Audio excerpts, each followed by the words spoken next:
Nosotros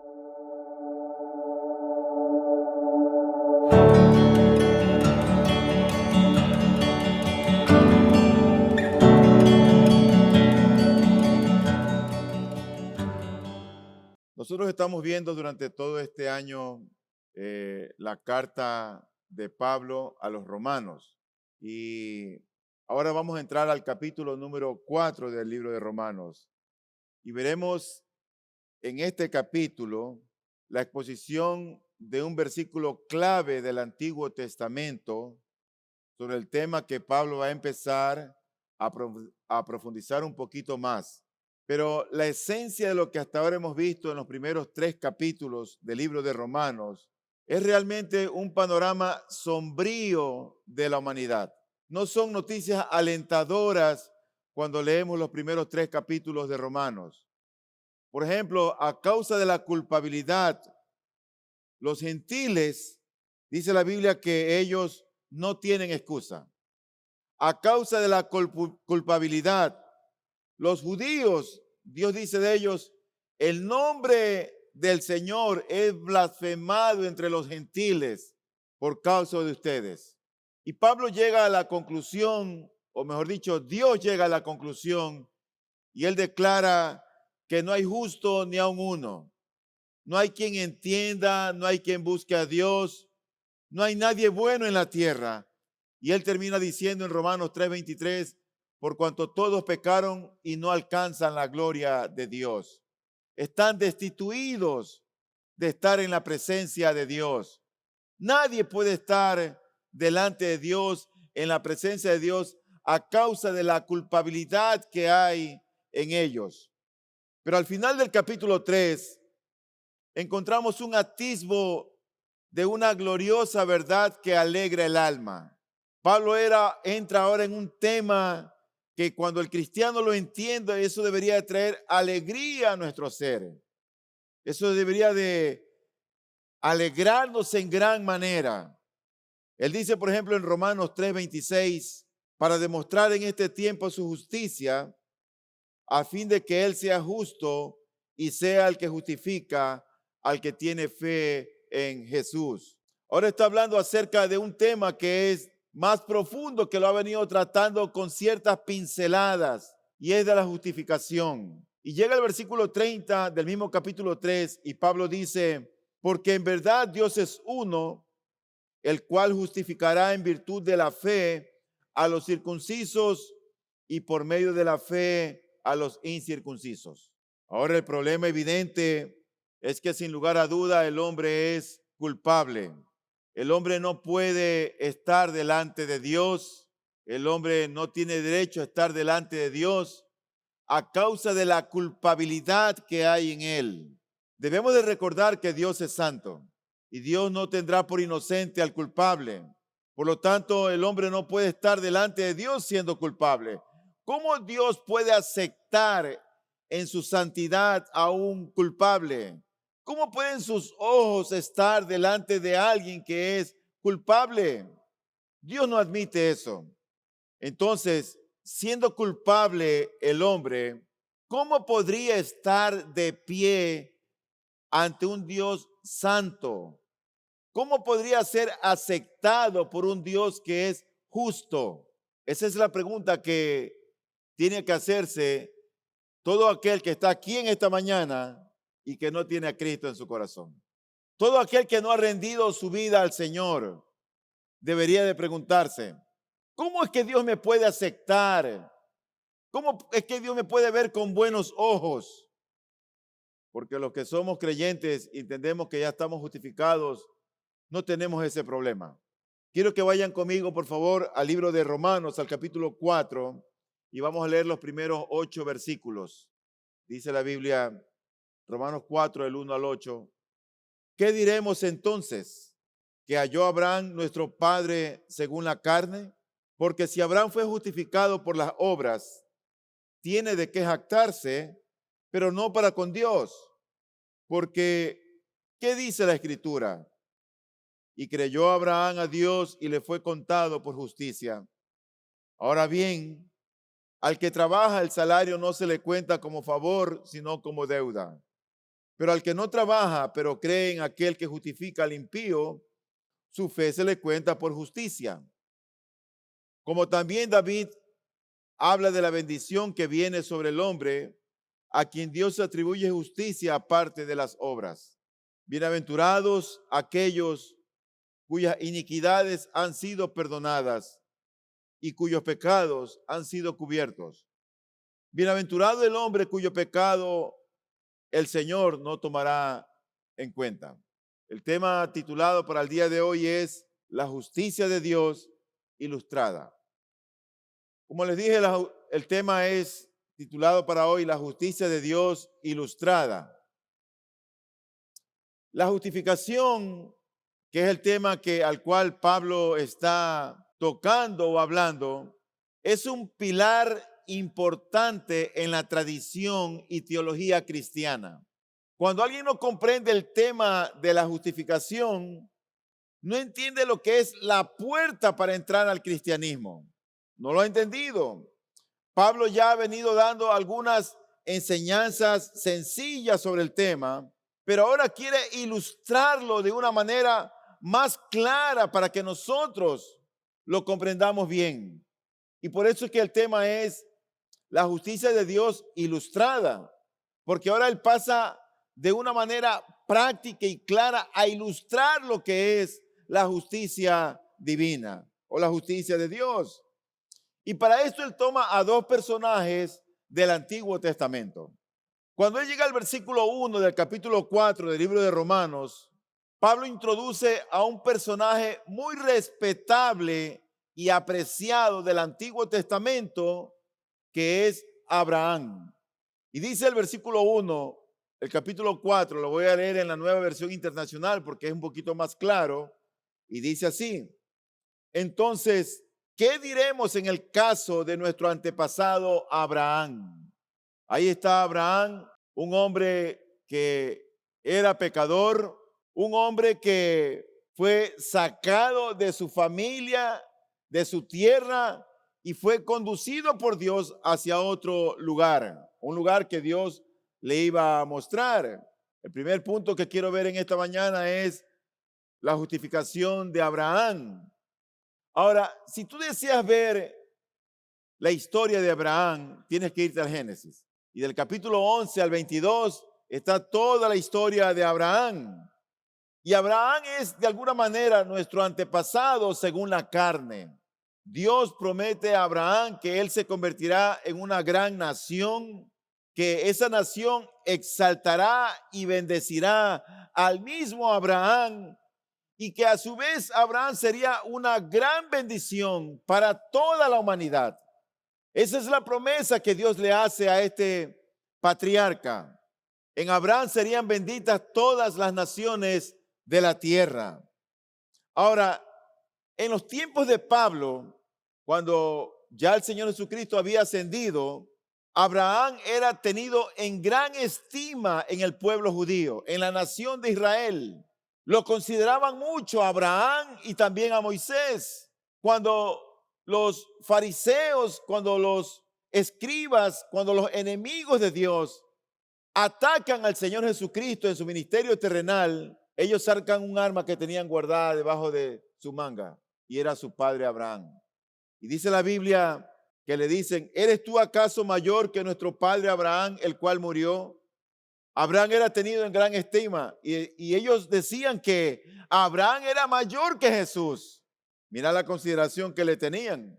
En el segundo discurso del apóstol Pedro, después que descendió el Espíritu Santo en la fiesta de Pentecostés allá en Jerusalén, Pedro dice lo siguiente: el Dios de Abraham, de Isaac y de Jacob, el Dios de nuestros padres, ha glorificado a su Hijo Jesús. Todos tenían en la punta de la lengua a Abraham.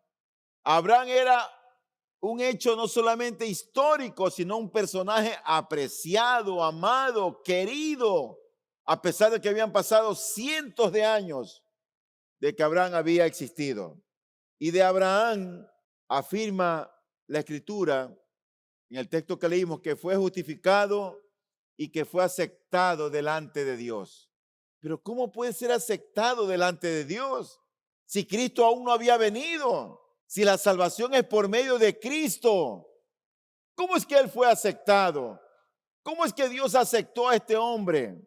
Bueno, dice el versículo número 2, porque si Abraham fue justificado por las obras, tiene de qué jactarse, pero no para con Dios. Pero si Abraham hubiera sido aceptado por las obras, él tenía de qué jactarse, ¿no es cierto?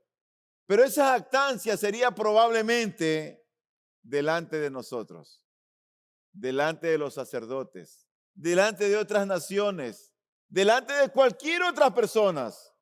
Él podría haberse jactado por lo que hizo, por sus obras, pero no delante de Dios. Porque Dios sabía que no podía ser justificado por lo que él hacía. Sabía que no podía ser justificado de esa manera. Y eso me lleva a mi segundo punto para ver la justificación de Abraham basada en la confianza. Pablo, ahora después de haber mencionado a Abraham como un ejemplo a tener en cuenta en cuanto a la justificación, ahora se remonta a las Escrituras, que es la norma de autoridad y de fe de todo creyente. Cuando el esposo tiene un problema con la esposa, uno de ellos tiene que decir es, pero Dios dice esto en la Biblia. Cuando hay un conflicto entre padre e hijos, el creyente debería decir, pero Dios dice esto en la Biblia. Porque la Biblia es realmente la norma de autoridad y de fe de todo creyente. ¿Y qué es lo que dice el apóstol Pablo en el versículo número 3 del capítulo 4 de Romanos? Él dice, porque, ¿qué dice la Escritura? Y creyó Abraham a Dios y le fue contado por justicia. No creyó en Cristo, creyó en Dios. Ahora, desde el punto de vista de Dios, Abraham no tiene ningún derecho a jactarse por cuanto no fue ni podía ser justificado por las obras. Ahora, para entender la justificación, es decir, la aceptación de Dios, el ser aceptado por Dios, eso significa ser justificado. Para entender la justificación por fe, hay un pasaje fundamental y clave en el Antiguo Testamento que tiene que ver con Abraham. Te hago un poquito de historia para llegar a ese versículo. Sara, la mujer de Abraham, era estéril. No podía tener hijos, pero Dios le había prometido un hijo a Abraham. Pasa el tiempo, Sara se envejece y cesan los periodos mensuales biológicos en ella. Ella ya no tenía la costumbre natural periódica que tienen las mujeres. Sigue pasando el tiempo y por supuesto que Abraham, que tiene 10 años más que ella, Abraham es un anciano ya, pero es un anciano sabio y rico. Y aún no había nacido su primer hijo, Ismael, que era hijo de la empleada doméstica de Sara, de Agar. Pero él tenía un mayordomo. Este mayordomo era de Damasco, era un damasceno. Entonces Abraham le dice muy respetuosamente a Dios, no le exige, como muchas veces exigimos nosotros en la oración, sana, Señor. No, él es respetuoso. Y él le dice a Dios en el versículo 2 del capítulo 15 de Génesis, ¿qué me darás siendo así que ando sin hijo? Y el mayordomo de mi casa es ese damasceno Eliezer. Pero Dios le dice a Abraham, mira al cielo y cuenta las estrellas si te es posible contarlas. Así será tu descendencia. ¿Quién puede contar las estrellas del firmamento? ¿Quién puede contar las estrellas que están allá en el cielo? Es imposible, nadie puede. Pero Dios le hace la promesa a Abraham diciéndole, así será tu descendencia. Queriendo decir multitudes. Ahora de Abraham se dice en el versículo 6 de Génesis 15, y creyó a Jehová y le fue contado por justicia. Solamente el hecho de creer en Dios, Dios lo consideró como un acto para ser justificado. ¿Qué significa que la fe de Abraham fue contada? Es decir, fue tomada en cuenta como justicia. ¿Qué significa eso? Bueno, algunos interpretan que la fe de Abraham es equivalente a la justicia de Dios. Fe de Abraham, justicia de Dios, equivalente, igual. Pero eso es incorrecto. Pero ser contada la fe de él como justicia para Dios significa poner a la cuenta de Abraham una justicia que no le pertenece intrínsecamente a él mismo. Poner a la cuenta de él una justicia que no es de él. Cuando Abraham creyó a Dios, Dios lo puso en una posición diferente, lo puso en una posición distinta, lo puso en una posición de justicia, lo consideró justo ante sus ojos santos, lo cual significa que fue aceptado por Dios, no por sus obras, solamente por creer en Dios, nada más. La Escritura afirma, en otras palabras, que la fe de Abraham en respuesta a la promesa de Dios fue la base de la justicia o de la justificación. Abraham tenía tanta fe en Dios, un hombre viejo, anciano, su mujer había cesado en sus periodos mensuales y cuando Dios le dice, te daré una descendencia mayor que la de las estrellas, dice la Biblia que Abraham le creyó a Dios. Le creyó a Dios. Esto me lleva a mi tercer punto. Cómo él ilustra la justificación. Y a veces es necesario que tengamos ilustraciones para comprender mejor un hecho. Dice el versículo 4 y 5 de Romanos 4. Ahora bien, al que trabaja, el salario no se le cuenta como favor, sino como deuda. Pero al que no trabaja, pero cree en aquel que justifica al impío, su fe se le cuenta por justicia. Al que trabaja. ¿Qué tiene que ver el trabajo, el salario? ¿Qué tiene que ver eso con todo esto? Bueno, el Señor Jesucristo nos enseña en Lucas 10:7 que todo obrero es digno de su salario. ¿No es cierto? Eso es bien sabido al día de hoy. Si tú trabajas o si tú tienes un trabajo en algún lugar, te deben pagar. Te deben pagar. Cuando te pagan, no te están haciendo ningún favor. Tampoco es un regalo el que te están dando luego de haber cumplido tus 40 horas semanales o las horas que trabajes y llega la quincena o el fin de mes y hay que pagarte. No te hacen ningún favor, no es un regalo el que te están dando. Es algo que te mereces por el trabajo que has hecho. ¿Es correcto? Es algo que se te debe. Tú obras o tú trabajas y te deben pagar. En la justificación no es así. Es diferente. No debemos de obrar, ni tenemos que trabajar para que Dios nos dé algo, para conseguir que Él nos acepte. No tenemos que hacer nada, solo debemos creer en Dios, confiar en Dios, porque si el hombre cree a Dios, eso es suficiente para que sea aceptado por Dios, para que Dios ponga en su cuenta la justicia de su Hijo Jesucristo. Eso es suficiente. No necesita ir de rodillas en una peregrinación desde el Cristo del Consuelo hasta el Cerro del Carmen. No necesita agarrar el rosario y dar 500 oraciones. Lo que el hombre necesita es creerle a Dios y creer en Dios. Pero el texto nos dice en el versículo número 5, pero al que no trabaja, pero cree ¿en quién?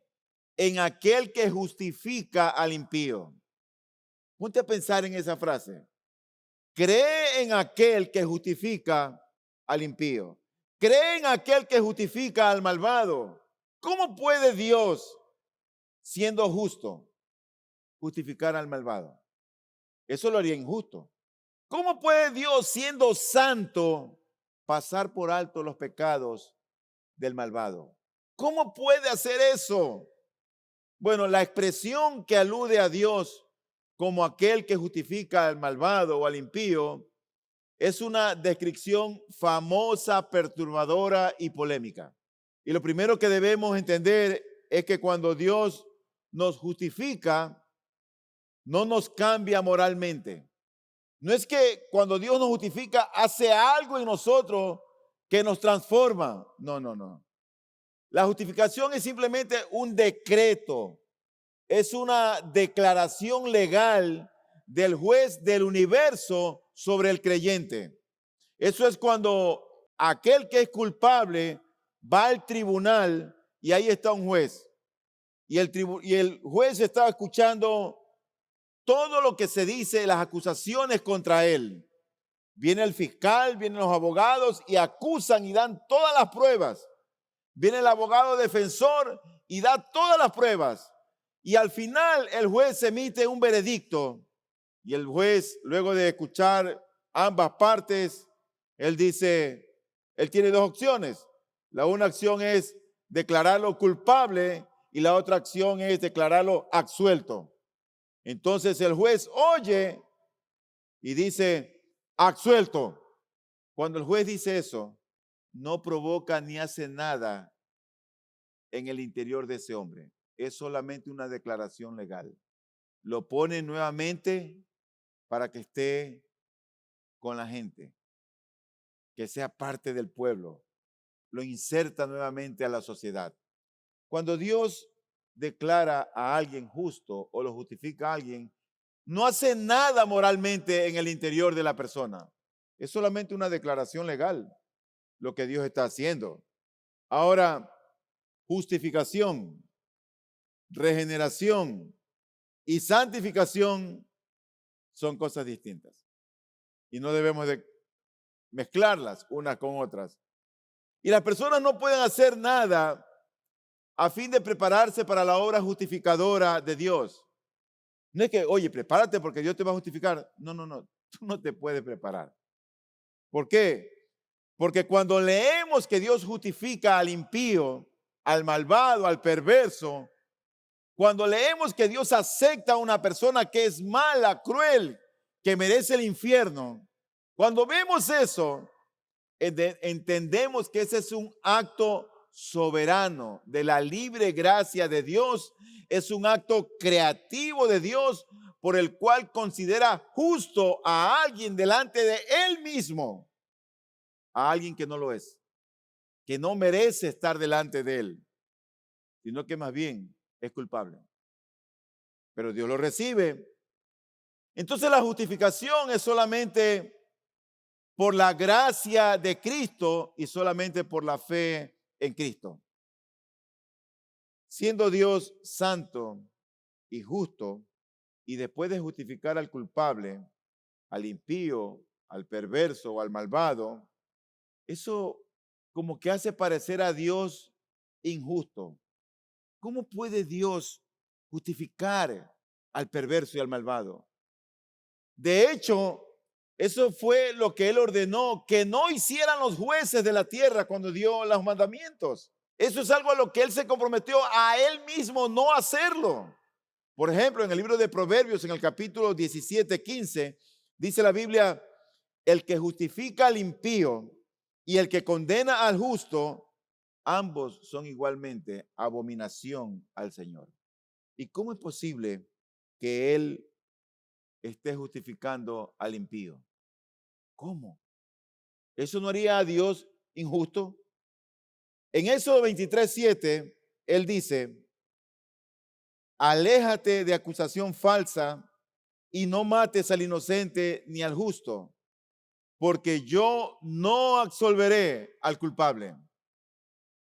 Y nosotros no somos culpables. ¿Y cómo que a algunos de nosotros Él nos ha absuelto? ¿Cómo es que Él nos ha aceptado?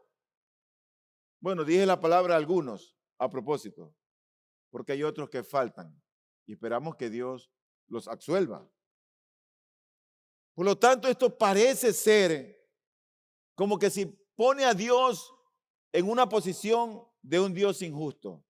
No, pero si Él es justo, ¿cómo que está justificando y aceptando al perverso y al malvado? ¿Qué clase de Dios es este? ¿Cómo resolvemos este conflicto? Bueno, nosotros sabemos que aquellos a quienes Dios justifica no son justos en sí mismos, pero como ahora están en Cristo, les es imputado o les es puesto a la cuenta de ellos una perfecta justicia que no pertenece a ellos, sino que pertenece a otro, a Jesucristo. Y es así que la justificación de Dios es justa porque se basa en la justicia que cada creyente tiene en Cristo el Señor. En otras palabras, todos nosotros aquí merecemos el infierno, merecemos la condenación por nuestra propia naturaleza, por nuestra condición. ¿Saben lo que hizo Dios en su grande amor? Dios estaba airado con la humanidad, con nosotros, pero preveyendo que el hombre no iba a poder ser aceptado ante los ojos santos de Dios, Él envió a su Hijo Jesucristo. Y Jesucristo vivió una vida pura y perfecta, una vida justa y santa. Y Dios el Padre estuvo agradado con la clase de vida que tuvo Él. Aún fue tentado por Satanás, por los saduceos, tal vez hostigado hasta para renunciar y que abandone el propósito por el cual había venido Él a la tierra. Y Él, por amor a ti, no lo hizo. Él fue fiel hasta la muerte y muerte de cruz. Y Él va a una cruz siendo sin pecado, siendo justo, siendo santo. Nunca había pecado Él, nunca. Y ahí está Él en el madero, crucificado.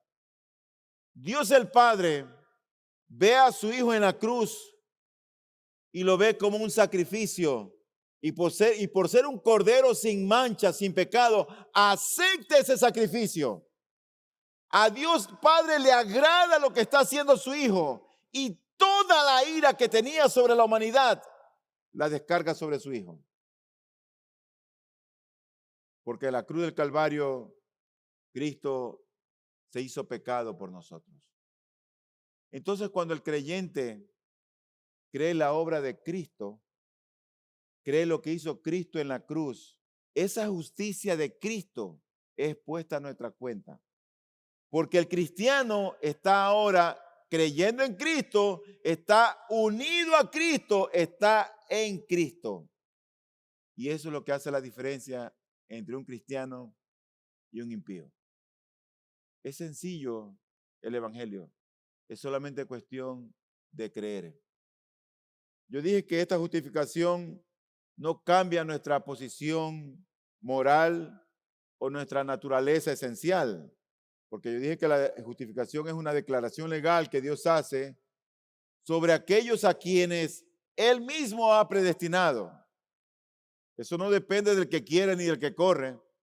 Dice la Escritura en el libro de Romanos, porque a los que de antemano conoció, también los predestinó a ser hechos conforme a la imagen de su Hijo, para que Él sea el primogénito entre muchos hermanos. A los que de antemano conoció, conocimiento anticipado. A esos que Él ya conocía, los predestina. 30. A los que predestinó, a esos también llamó. A los que llamó, a esos también justificó. A los que justificó, a esos también glorificó. Uno ve el panorama desde afuera, pero eso parece como algo injusto. No. Lo justo sería que Dios nos mande al infierno a toditos. Eso sería lo justo. Pero Dios es misericordioso, porque Él decide elegir a unos para salvación y a otros pasa por alto. La pregunta es, ¿en qué grupo tú estás? Porque si Dios te ha elegido y tú crees en Él, tu actitud de adoración debería ser diferente para con Dios. Tu carácter como cristiano debería ser diferente para con Dios. Por lo tanto, yo creo que Dios no nos deja ahí solamente justificados. La obra de Dios, cuando Él empieza, es una obra perfecta, completa, porque una vez que somos justificados, también nos regenera, nos santifica, nos da de su espíritu para que viva en nosotros y seamos cada día más santos. Eso sí nos cambia. La justificación es solamente una declaración legal. Por lo tanto, ser cristianos, en primer lugar y sobre todo, es entender ese cambio que Dios ha obrado en cuanto a nuestra posición legal delante de Él, ante Dios. Es decir, el ser declarados justos y el entender correctamente que no basamos nuestra relación con Dios en base a las obras. Sin embargo, cuando entendemos este tema de la justificación, lo mínimo que debería causar en nosotros es un sentido de asombro abrumador, un sentido de admiración de lo que Dios ha hecho por nosotros. Deberíamos admirarnos y eso nos debería llevar a ser genuinos adoradores. La adoración en aquel que ha sido justificado se convierte en una consecuencia natural, no forzada, natural. Por ello es tan importante que nuestros cánticos miren a Dios y no a nosotros. Por eso es importante la métrica en la alabanza y en la adoración. Por eso es importante la letra que sea bíblica y teológica. Por eso es que cantamos Sublime Gracia. Cuán importante es comprender lo que es la justificación ante Dios. Cuando entendemos que Dios me ha justificado sin yo merecerlo y que esa justicia no me pertenece, sino que le pertenece a Cristo, eso me maravilla. Y lo mínimo que tiene que provocar en mí es el deseo de amarlo más, de servirlo más, de adorarlo más, de estar agradecido con lo que Él ha hecho por mí. Porque nada de lo que yo pueda hacer o dar se compara a lo que Él ha hecho por mí. Yo a veces tengo un conflicto porque me pongo a pensar, ¿cómo es que la gente tiene un trabajo, gana bien, tiene sus recursos y ni ofrenda a Dios? Siempre me hago esa pregunta, porque el dar es parte de lo que es la adorar a Dios. Es increíble. Dios nos bendice, Dios nos da y nos volvemos agarrados, tacaños y mezquinos para con Dios. La adoración es importante y Dios está buscando de verdaderos adoradores que adoren al Padre en espíritu y en verdad. Y esto me lleva a mi último punto, que es lo que causa la justificación. ¿Sabe lo que debe causar la justificación en la vida del creyente? Es alegría. Alegría. Y ese es justamente el cuarto punto. La alegría de la justificación. Y eso está en el versículo 6 al 8. Y dice el versículo 6 al 8, como también David habla de la bendición que viene sobre el hombre a quien Dios atribuye justicia aparte de las obras. Bienaventurados aquellos cuyas iniquidades han sido perdonadas y cuyos pecados han sido cubiertos. Bienaventurado el hombre cuyo pecado el Señor no tomará en cuenta. Esta es una cita del Salmo 31, del Salmo 32, versículo 1 y 2. Ese salmo dice, cuán bienaventurado es aquel cuya transgresión es perdonada, cuyo pecado es cubierto. Cuán bienaventurado es el hombre a quien el Señor no culpa de iniquidad y en cuyo espíritu no hay engaño. David une su testimonio al testimonio de Moisés, revelando que son verdaderamente alegres, felices, dichosos, bienaventurados aquellos a quienes sus transgresiones, sus pecados, sus iniquidades son perdonadas. Esos son los dichosos. Esos son los bienaventurados. Aquellos que han entendido que sus perversiones y sus maldades han sido perdonados.